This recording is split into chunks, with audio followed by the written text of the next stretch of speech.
Well, happy Saturday evening to you. Dr. Preston Ray Winfrey here. How are you?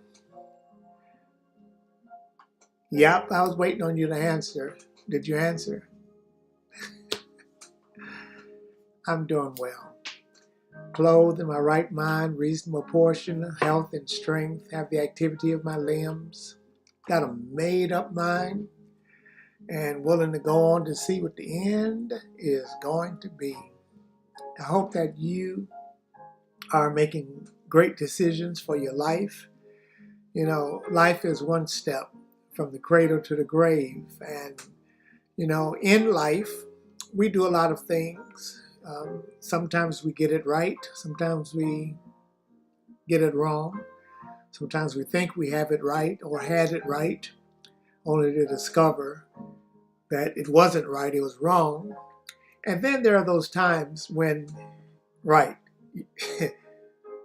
you think you did it wrong and you did it right. Well, we've had a full week. We were with our district association this week and several other obligations that we had to fulfill. And the Lord brought us through it all. And we just said farewell to a dear friend, Deacon Lloyd Caldwell. And I'm telling you, the roll is still being called. Thankfully, this is not the second coming of Christ. No, not yet. But there are those who are getting the opportunity to say farewell to us. The thing is, we don't always hear them say farewell. But when that time comes about, they go ahead and they do what the Master has designed. And so I want to say to you today, I love you. Thank God for you. And today, I want to say, avoid the foolish. Head in the right direction. Now that's a great, great, great assignment. Head in the right direction. But before you head in the right direction, avoid the foolish. You'd be amazed how many foolish people there are in life. Some of the foolish people are good looking. Some of them are smart. Some of them have money. Some of them get lots of accolades, but they're foolish. And if you hang around foolish people, you will pick up some of their foolishness. When you're young, you say, boy, I just want to have lots of friends, lots of buddies, lots of people I can depend on. And you keep living, and eventually your testimony begins to change, right? Because you then realize that everyone that you lay hands on or everyone that you call friend is not necessarily a friend. And so in life, you're going to run into, a lot of foolish people. They make foolish decisions. They do foolish things. They do things many times that's really not intelligent. Have you ever run across people like that? They look the part. They dress the part. And at first glance, first conversations you hear, you say, oh, they're pretty good. But you hang around and you keep hanging around. And eventually you see a shift. And it's not long before you begin to discern that, oh my goodness, this person isn't very intelligent. I've run into people with education, lots of education, but no common sense, no decency, no respect for others, And there are those who are of the opinion that, if I have money, if I have education, if I have prominence, then everyone will listen to me. And while it is true that as long as you are dishing out, yes, you will always have someone who will listen to you and who will kiss up and suck up. But are they really friends? Now, sometimes people can take something like this, what I'm saying, and misconstrue. They take it and turn it into something else. And basically, I'm really just saying what I'm saying. Words to the wise is sufficient. Now, if a person is busy in their mind, busy in their heart, and they're always looking for something, it has to be some hidden innuendo behind what he's saying, then I'm sorry. You are really missing my point. My point is that you can avoid foolish people, but you have to be able to decipher between what is foolish and what is wise. Who is foolish and who is wise? And when I say wise, I'm not saying a person who is without error or a person who gets it right even 99.9%. No one does that. Only one person I know who got it all right now is the Lord Jesus Christ. And you and I can't touch that, right? No, we are troubled on every side. We are perplexed. We are downtrodden. We're downcast. And there are times when we just frustrate ourselves. So let's keep it in perspective. Winfrey is not saying that. What I am saying is there is a way to know who you're dealing with. Jesus said this, and I say it every once in a great while because people say, well, you're not supposed to judge. And I say, I'm not sure where they got that from. They didn't get it from the Bible. The Bible talks about judging the motives of a person. And unless you really know what a person's motive is or their motives are, you really can't judge. You just need to just put yourself on standby and wait it out and see what the end is going to be. But Jesus said a tree is known by the fruit it bears. And there's a lot of foolish people who do things that's not intelligent. You would think that they would. Common courtesies, knowing how to treat others, it's just, you would think that that's common, but everyone don't know how to treat others. Some people are not respectful at all.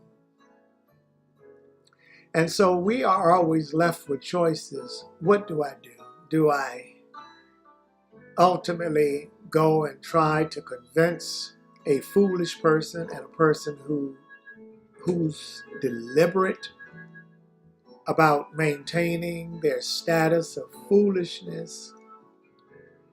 Or do I learn how to keep stepping and move on? Have you ever tried to help someone who did not welcome your help, did not want your help, and despised your trying to help them and assist them?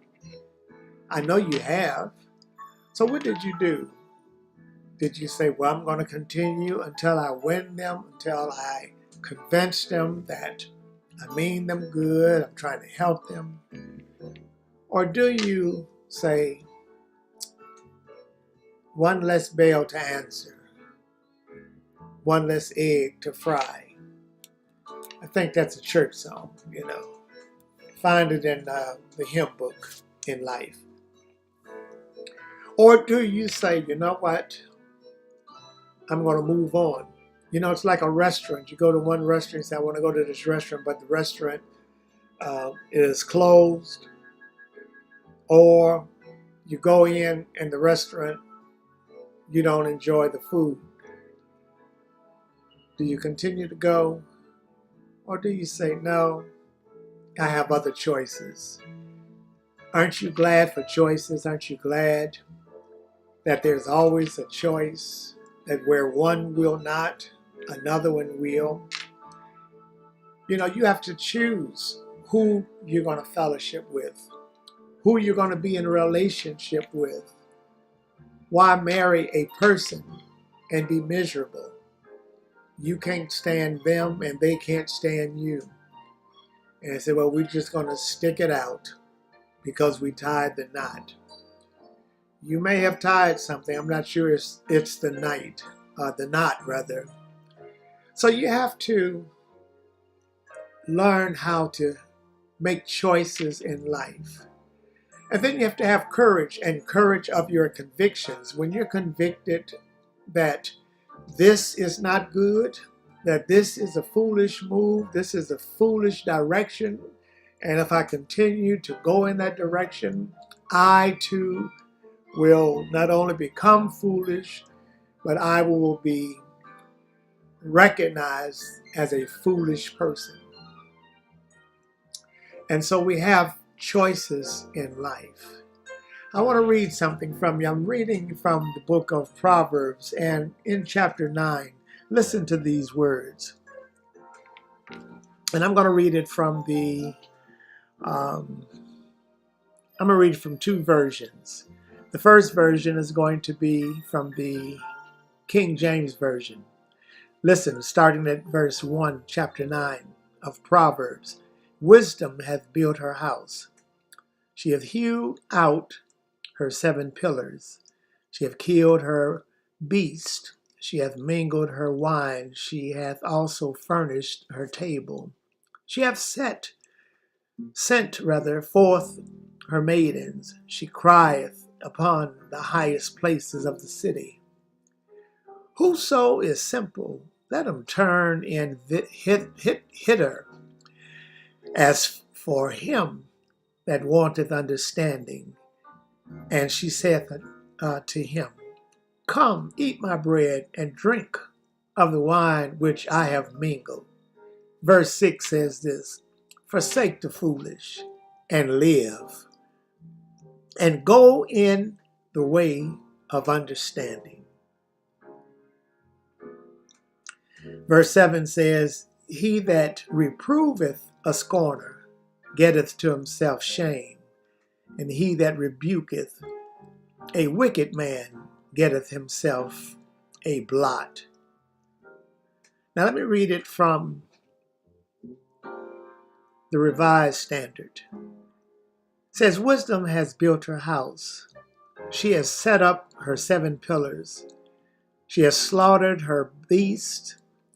She has mixed her wine. She has also set her table. She has set out her maids to call from the highest places of the town. Whoever is simple, let him turn in here. To him who is without sense, she says, come eat my bread, and drink the wine I have mixed. Verse 6, leave this simpleness and live, and walk in the way of insight. He who corrects a scoffer gets himself abused, and he who reproves a wicked man incurs energy. One more translation, and I like this one. The Living Bible says this, wisdom has built a palace supported on 7 pillars, and has prepared a great banquet, and mixed the wines, and sent out her maidens, inviting all to come. She calls from the busiest intersections in the city. Come, you simple ones, without good judgment. Come to wisdom's banquet and drink the wine that I have mixed. Leave behind your foolishness and begin to live. Learn how to be wise. If you rebuke a mocker, you will only get smart. Get a smart retort. Yes, he will snarl at you, so don't bother with him. He will only hate you for trying to help him. But a wise man, when rebuked, will love you all the more. Listen, I'm just saying, avoid the foolish and head in the right direction. Don't continue to go down that path that you know is not good. So if you, my friend, have been making foolish choices and hanging out with foolish people, then while the blood is running warm in your vein, why don't you wise up? Change your course. Change your attitude. You know, your attitude determines your altitude. And so I'm closing, but I want you to know, James said, if any man lacks wisdom, then let him ask God. The Father above, he gives wisdom. He gives it generously in great portions. Are you wise or are you foolish? If you hear the words of the Lord, you are wise. But it is not just hearing, because James says, don't be hearers only. Be doers of the word. Because if you're just a hearer, you will deceive yourself, and you will be likened unto a foolish person. A foolish man who built his house on the sand.